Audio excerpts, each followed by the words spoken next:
സന്ദേശം എന്ന് പറയുന്ന സിനിമയിൽ ശ്രീ സ്വപ്നന്തിക്കാട് സംവിധാനം ചെയ്യുകയും ഞാൻ എഴുതുകയും ചെയ്ത സിനിമയിൽ എൻ്റെ കഥാപാത്രം പെണ്ണ് കാണാൻ പോകുന്നുണ്ട്, കല്യാണത്തെ പറ്റി ചില കാര്യങ്ങൾ സംസാരിക്കുന്നുണ്ട്.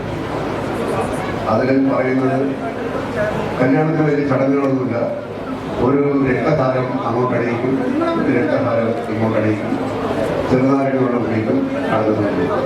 പക്ഷെ ഇവിടെ ചെറുനാരങ്ങ നീര് കുടിച്ചിട്ട് നിങ്ങളെ യാത്രയാക്കാൻ ഉദ്ദേശിക്കുന്നില്ല. കുറേ നാളുകളായി ഞാൻ ഈ ഓർഗാനിക് കൃഷിയുടെ ഒരു പ്രചാരകനും ഒക്കെ ആയിട്ടുള്ള സ്ഥിതിക്ക് ഓർഗാനിക് സദ്യയാണ് ഇവിടെ ഒരുക്കിയിട്ടുള്ളത്. ഞാൻ തന്നെ കൃഷി ചെയ്ത 30 ഏക്കറിൽ നിന്നുള്ള അധികം തവിട് കളയാത്ത അരി, പിന്നെ ഞാൻ തന്നെ എൻ്റെ നേതൃത്വത്തിൽ എൻ്റെ ചില സുഹൃത്തുക്കളുടെയൊക്കെ ആഭിമുഖ്യത്തിൽ നടത്തുന്ന പച്ചക്കറി കൃഷിയിൽ നിന്നുണ്ടാക്കിയിട്ടുള്ള എല്ലാ പച്ചക്കറികളും ഇവിടെ കൊണ്ടുവന്നിട്ടുണ്ട്. അപ്പോൾ അങ്ങനെ പരിശുദ്ധമായ രീതിയിലുള്ള വിഷാംശമില്ലാത്ത ഒരാഹാരമാണ് ചെറുനാരങ്ങ നീരല്ല ഇവിടെയുള്ളത്.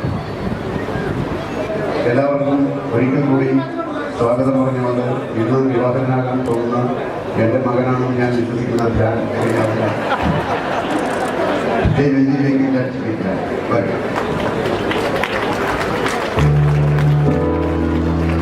പരമ്പരാഗത പരിപാടികളൊന്നും ഇല്ലാത്ത സ്ഥിതിക്ക് പിന്നീട് ഒരു പാട്ട് പാടണമെന്ന് ഞാൻ അഭ്യർത്ഥിക്കാം.